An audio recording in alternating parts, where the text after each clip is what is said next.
السلام عليكم ورحمة الله تعالى وبركاته. مرحبا بكم معايا في فيديو جديد ووصفة جديدة. كنتمنى تكونوا بألف خير وفي صحة جيدة يا رب. نبداو الفيديو ديالنا كيف العادة بالصلاة على النبي. اللهم صل وسلم وبارك على سيدنا وحبيبنا وشفيعنا محمد وعلى آله وصحبه أجمعين. اليوم بإذن الله غادي نحضر معكم بطبوط معمر أو مخمار معمر، كيجي رائع بزاف بثلاث حشوات، وأيضا نعطيكم حتى نصائح باش يجيكم المخمار ديالكم ناجح. بسم الله. أول حاجة غادي نبداو بها، غادي نبداو بالعجين. هنا غادي ناخذ جوج زلايف ديال دقيق الفورس اللي كنغربلهم. درت الزلافه الاولى، ثم غادي ندير الزلافه الثانيه، ثم غادي ندير زلافه ديال دقيق الفينو. يعني دقيق الفورس كيكون اكثر غالب على دقيق الفينو. صافي كنحاول نمزج هاد الدقيق الابيض مع دقيق الفينو، ثم كندير نشكل واحد الحفره في الوسط. كندير هنا ملعقه كبيره ديال الخميره الفوريه. ممكن الخميره على حسب الجو، يعني ممكن تكثروا اولا تقلوا على حسب الحراره كيف دايره، واش الجو بارد ولا سخون. درت معلقه كبيره ديال السكر سنيده، ودرت جوج المعالق كبار ديال زيت المائده، ممكن تعوضوا بزيت الزيتون. ثم درت الملح الكافي باش نملحوا العجين، وغادي نبدا نعجن بالماء دافي نفس الطريقه باش كنعجنوا البطبوط او الخبز العادي. غير هو هذا البطبوط خصو يكون شويه العجينه ديالو مرخوفه شويه على الخبز العادي، يعني خصها تكون كتلتصق. صافي هنا كيف كتلاحظوا كنجمع العجين وكندلكها واحد شويه. انا غادي نوريكم القوام ديالها كيفاش كيكون، يعني خص العجين تجي كتلتصق. صافي هنا من بعد ما دلكت العجين هذا هو القوام ديالها، لاحظوا كتكون كتلتصق بهذا الشكل هذا. صافي غادي ندهن العجين بشويه ديال الزيت، وغادي نخليها تختمر. غنديرها في بلاستيك ونسد عليها مزيان ونخليها تختمر حتى كيضاف الحجم ديالها. ممكن تخمروها في علبه محكمه الاغلاق اولا في طنجره ديال الضغط اولا في بلاستيك كيف درت انا، لكم الاختيار. صافي هنا من بعد ما اختمرت العجين وضاف الحجم ديالها، فالقوام ديالها كيتغير وكتولي العجين كتعطينا واحد النتيجه رائعه بزاف من بعد ما كيطيب البوط. صافي هنا كنحاول نديكازيها، وغادي نقسم العجين لكويرات صغار. بالنسبه لي انا درت كل كويره درت فيها 45 غرام، وانتم كتحكموا في الحجم. الا بغيتوا البطبوط ديالكم كبير شويه فكبروا، زيدوا في الوزن شويه، يعني ديروا اكثر من 45 غرام.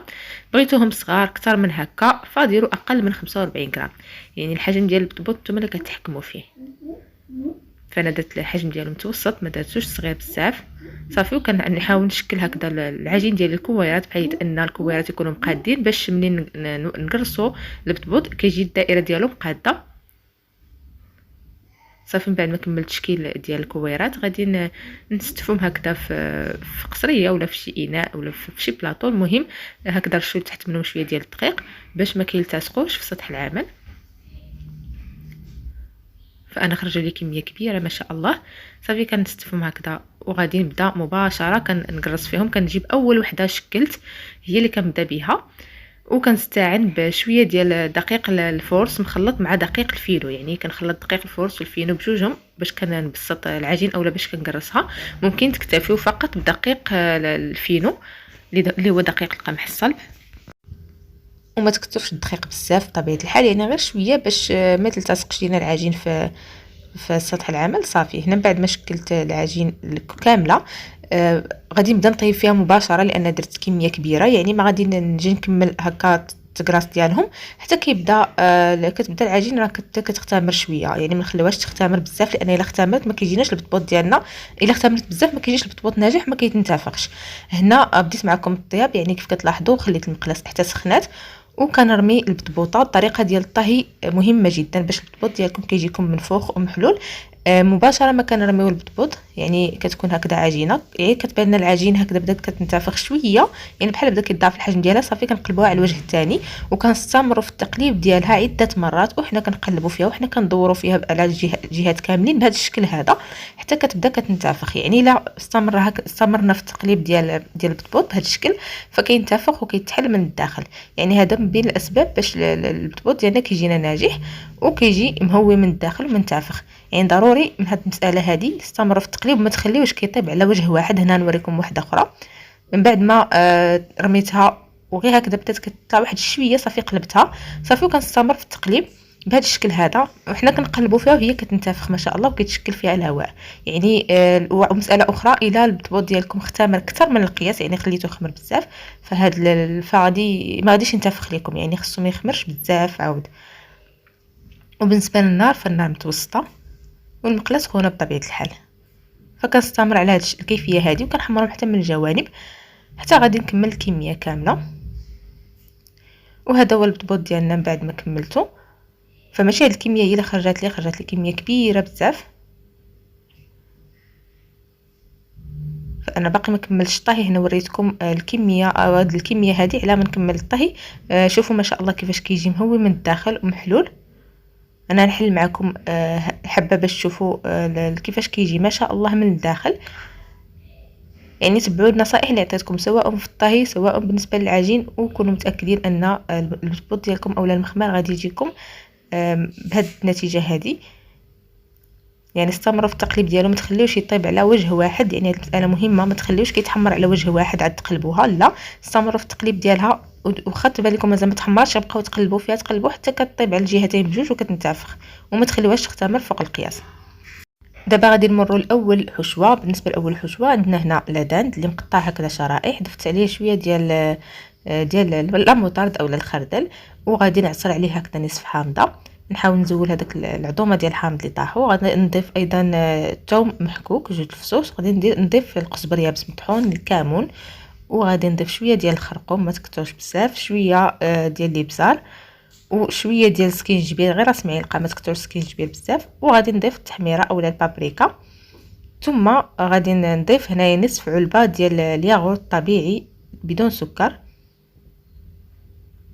نصف علبه صافي. وغادي نضيف شويه ديال زيت الزيتون، وكنخلط الحشوه هكذا مع هاد التوابل، وغادي نخليها في هاد التوابل هكذا باش كتشربها وكتجي لذيذه بزاف، على ما نوجدوا الخضر اللي غادي نحتاجو معها. ماشي بزاف الخضر، غير البصل والفلفل.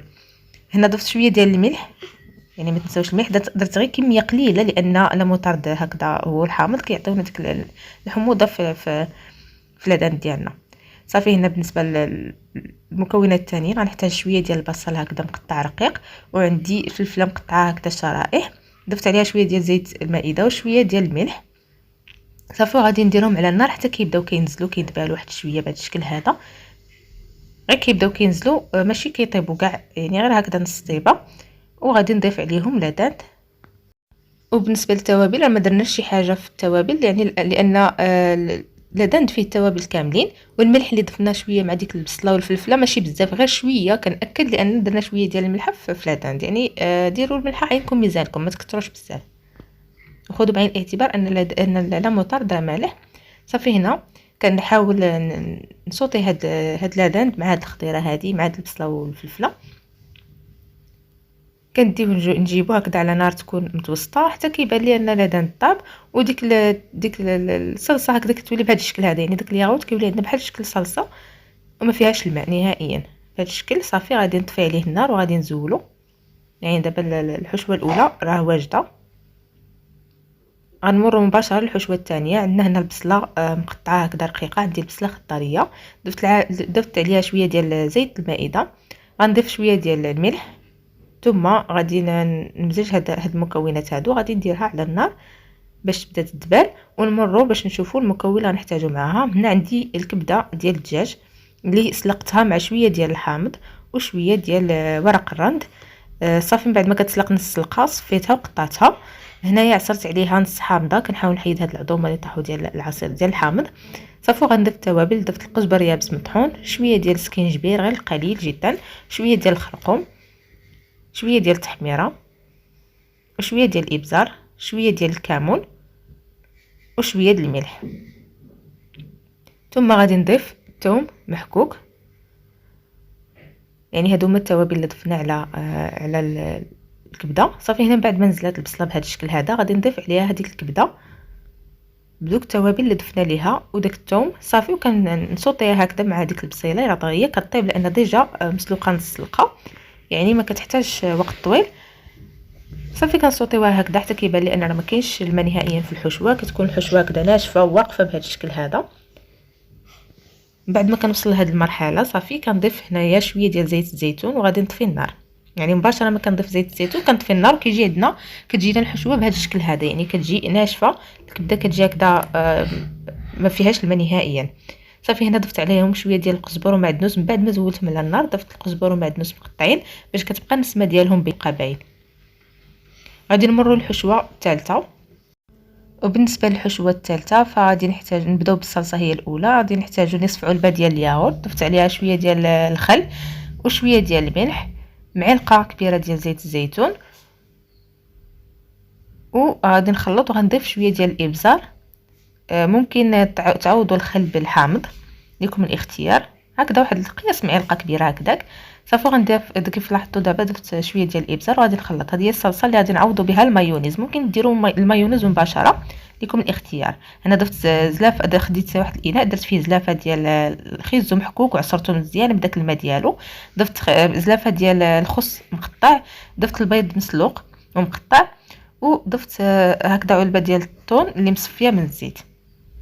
كنحاول نفتت هذا الطون هذا مع الحشوه. ثم غادي نضيف هذيك الصلصه اللي حضرنا بالياغورت. كيف قلت لكم ممكن تعوضوها بالمايونيز. هنا كيف كتلاحظوا ضفت ايضا الزيتون اللي مقطع، زيتون اخضر مقطع.